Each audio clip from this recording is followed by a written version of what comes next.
താനൂർ നിയോജക മണ്ഡലത്തിലെ വിവിധ പദ്ധതികൾ നടപ്പിലാക്കുന്നതിനുള്ള ഭൂമി ഏറ്റെടുക്കൽ നടപടികൾ ത്വരിതപ്പെടുത്താനും നിർമ്മാണ പ്രവൃത്തികൾ ഊർജിതമാക്കാനും മണ്ഡലം എംഎൽഎ കൂടിയായ കായിക ന്യൂനപക്ഷ ക്ഷേമ വകുപ്പ് ഹജ്ജ് വകുപ്പ് മന്ത്രി വി അബ്ദുറഹ്മാന്റെ സാന്നിധ്യത്തിൽ ജില്ലാ കളക്ടർ വി.ആർ. വിനോദിന്റെ അധ്യക്ഷതയിൽ കളക്ടറേറ്റിൽ ചേർന്ന യോഗത്തിൽ തീരുമാനം. മണ്ഡലത്തിലെ പ്രധാനപ്പെട്ട വികസന പദ്ധതികളുടെ പുരോഗതിയും യോഗം വിലയിരുത്തി. പദ്ധതിയുടെ നടത്തിപ്പിന് ഭൂമി ഏറ്റെടുക്കൽ ആവശ്യമായ കേസുകളിൽ ഉടനടി പ്രപ്പോസലുകൾ സമർപ്പിക്കാനും ഭൂമി സംബന്ധമായ മറ്റ് പ്രശ്നങ്ങളുണ്ടെങ്കിൽ അടിയന്തര പ്രാധാന്യത്തോടെ പരിഹരിക്കുന്നതിന് നടപടി സ്വീകരിക്കാനും യോഗത്തിൽ തീരുമാനമായി. താനൂർ പനമ്പാലം പാലം, അനുബന്ധ റോഡ്, കൂട്ടിലത്തറി മഞ്ഞക്കടവ് പാലം, ബംഗ്ലാംകുന്ന് ഓവുങ്ങൽ മിനി ബൈപ്പാസ്, അഞ്ചടി കുണ്ടുങ്ങൽ പാലം, തീരദേശ highway, Devadar bypass, Tanur mini civil station, fire station നിർമ്മാണം തുടങ്ങിയ പദ്ധതികളുമായി ബന്ധപ്പെട്ട വിഷയങ്ങളാണ് ചർച്ച ചെയ്തത്. യോഗത്തിൽ പെരിന്തൽമണ്ണ സബ് കളക്ടർ അപൂർവ Tripathi, ADM K Manikandan, deputy കളക്ടർമാർ, റവന്യൂ, സർവേ, PWD വകുപ്പുകളിലെ ഉദ്യോഗസ്ഥർ തുടങ്ങിയവർ പങ്കെടുത്തു.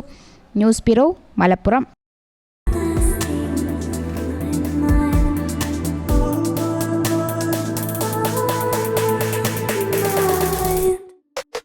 Happy moments, timeless creations. Wedding collections from Kavita Gold and Diamonds.